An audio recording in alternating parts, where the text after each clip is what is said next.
তোমরা যখন নামাজ পড়বা, নামাজের আগে যখন তোমরা ওযু করবা, ওযু করার পরে যদি একটা দোয়া তোমরা পড়তে পারো, আল্লাহ পাক রব্বুল আলামিন তোমাদের জন্য আল্লাহ পাক রব্বুল আলামিনের জান্নাতের 8টা দরওয়াজা আমার আল্লাহ ওপেন করে দিবেন।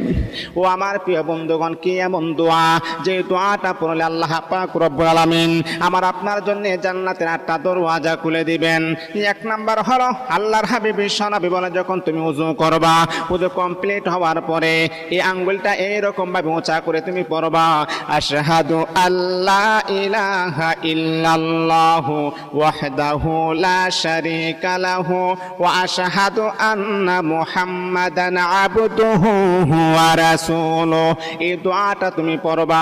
নবী বলেন এই দোয়াটা পড়লে আল্লাহ পাক রব্বুল আলামিন তোমার জন্য জান্নাতের 8টা দরওয়াজা আমার আল্লাহ ওপেন করে দিবে।